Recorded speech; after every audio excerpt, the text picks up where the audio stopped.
Yeah, ladies and gentlemen. Once again, we on the couch, and my first guest is actually a good friend of mine. My actual first physical guest. Segment. Say hi to people. Let them know who you are. Hi, people. I'm Stegman, and I'm awesome. Yeah, that pretty much sums it up. Now, Stegman here is a guy that I met a couple years back, and of all the things that I appreciate about this intelligent young man, there's just one thing about him that he loses cool points for, and that's the fact that here it is, a very accomplished fan of the comic art, who is a fan of DC Comics. Now, if you're not familiar, which would mean you've probably been living under a rock for the last 70 years, DC Comics, well, Stegman, in a few words, keep in mind we have 15 minutes for this YouTube video, because I'm sure you can go on and on about DC. How would you describe DC Comics? I would describe DC as the establishment that created, maintained, and made comics popular to everyone, and gave us some of the greatest heroes to ever grace not only comics, but the world. So they're kind of like Britain, and Marvel's kind of like America. It's like they established it, and they're all old and antiquated, and we're like Marvel, more hip and cool and up to date. You know, Superman versus Wolverine. Come on, who's edgier and more, relatable? Well, who's more iconic and more today? And, yes. Well, I mean, Wolverine appears in like what, 9 different ongoing titles, and Superman was the person who created the whole superhero business. Okay, granted he was based on, the idea of Hitler's Superman, but I digress. Whose last movie kicked more ass? Superman's with his baby mama drama and the infamous kryptonite knife, or Wolverine and him being like incredibly awesome?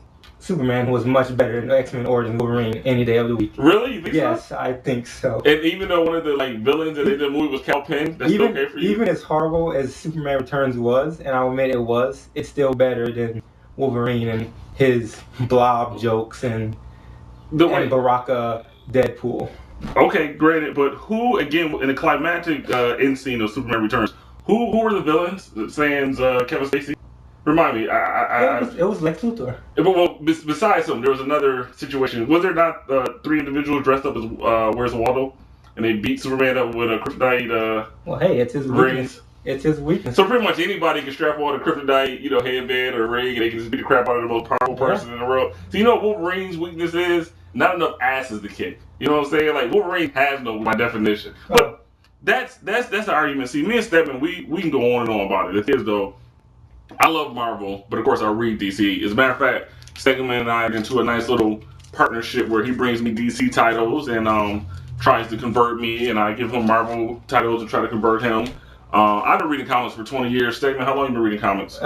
Not quite as long. I'll say maybe 5, 6. Okay, but in that time, he's amassed a very modest collection and a great appreciation. Real quick, characters that you love and hate and why.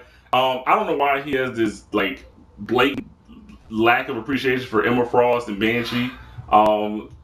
Please. Well, I don't hate Banshee. I just think that a man whose main power is a scream just cannot be that great. Granted, we have screamers in DC. They have Black Canary, but still, at least he knows martial arts outside of the scream. Banshee, his powers.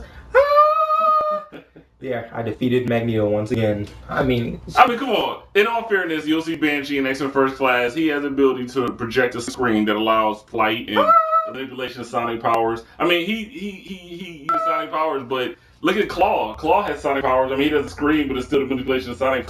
It's not screaming. I never thought of screaming the way you put it as an effeminate quality, but for example, DC has some of the hokiest, corniest characters ever. Captain Boomerang. You know how I feel about Captain Boomerang. This is a dude who, surprise, surprise, throws boomerangs around.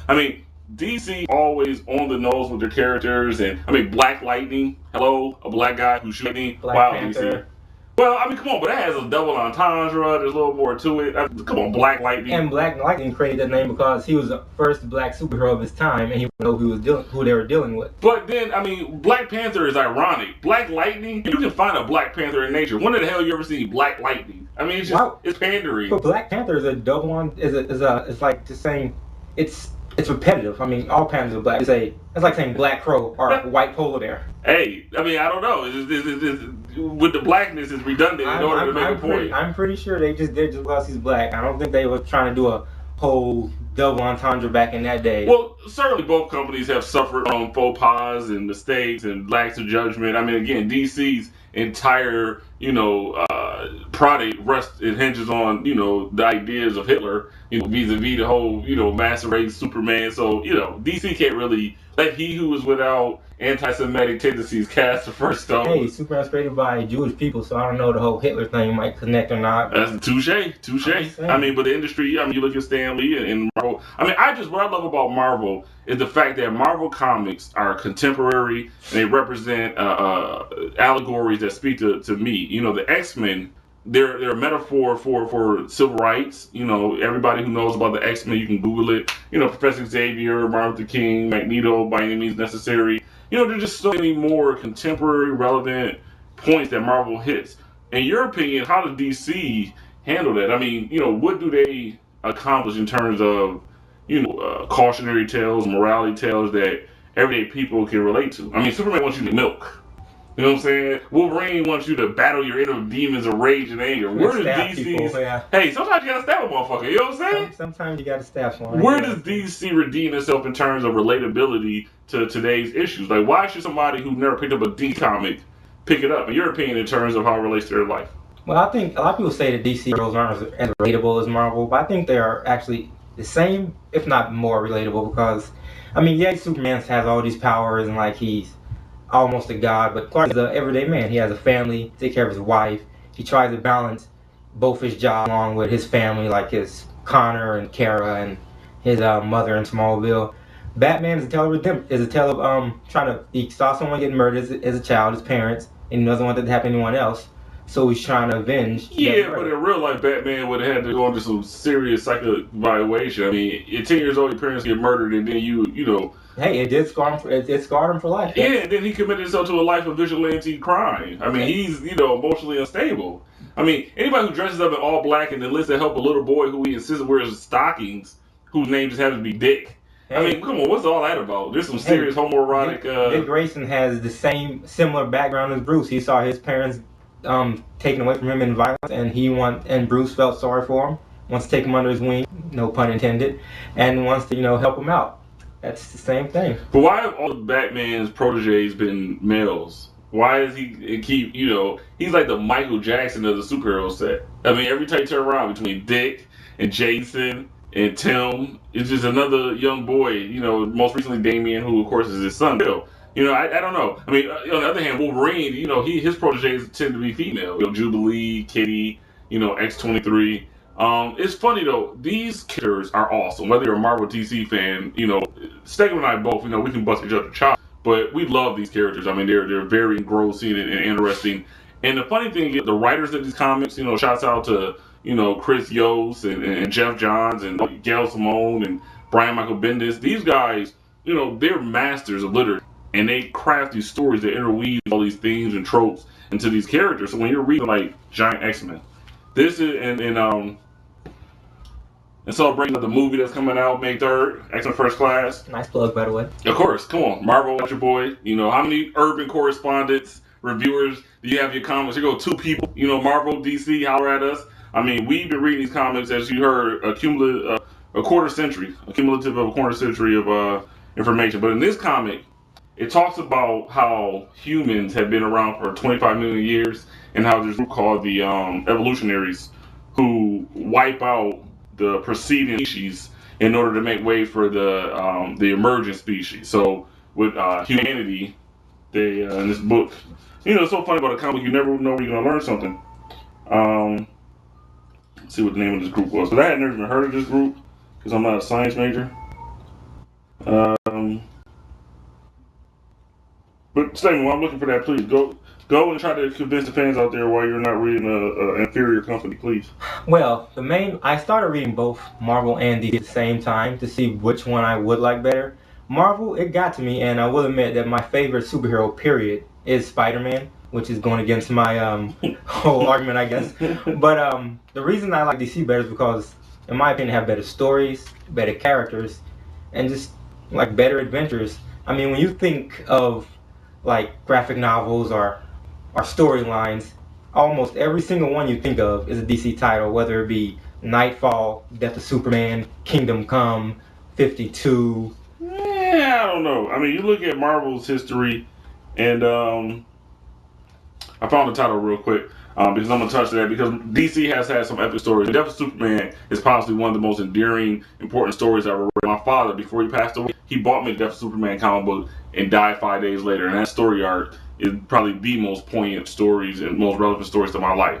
But the name of the race that preceded humanity, according to this comic book, was Australopithecus. Oh, I heard of that before. Yeah. Australopithecus Sediba.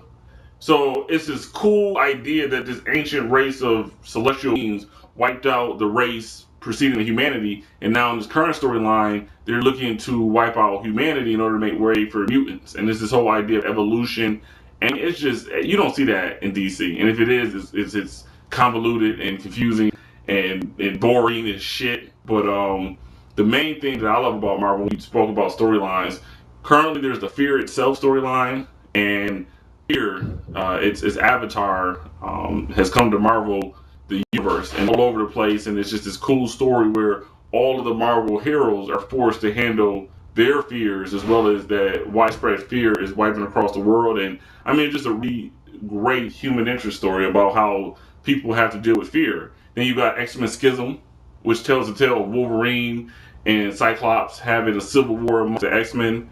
I mean, Marvel's just rich with these amazing characters. You got mutants and gods.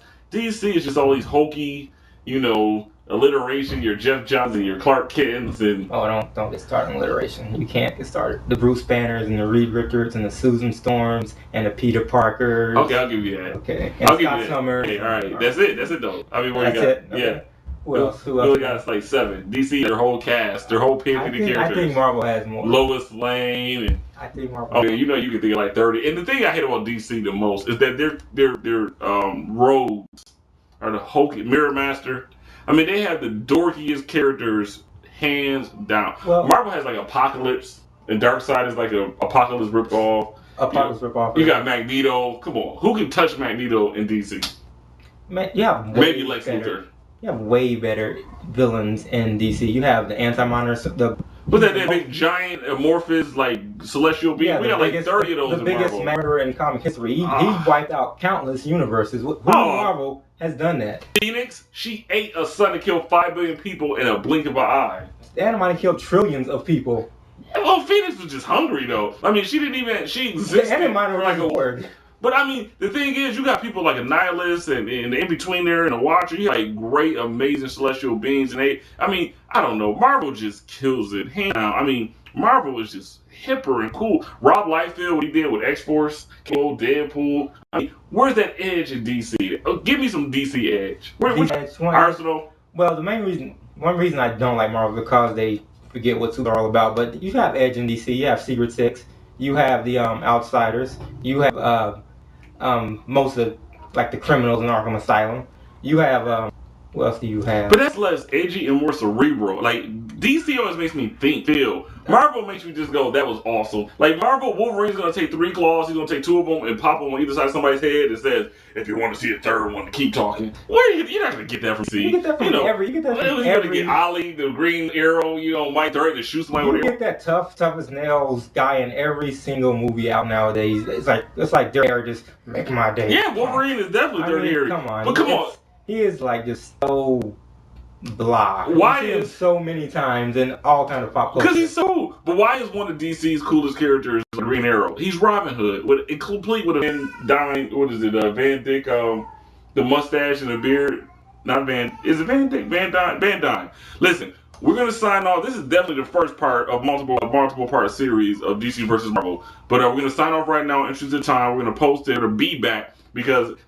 If I have no other purpose in life is to convince this man that Marvel is a definitive company. It won't happen. DC bought it for $4 billion. Not DC. Disney bought Marvel for $4 billion. So this is Crazy Keith signing off. Another episode of Keith's Couch. We will be right back. Might see Wolverine do a team up with Donald Duck one day. You never know. Hey, good shouts out to Donald Duck. Kingdom Hearts. Hello, that's a multi-million-dollar franchise. So there are worse things than teaming up with Donald Duck. We're gonna be right back in a moment.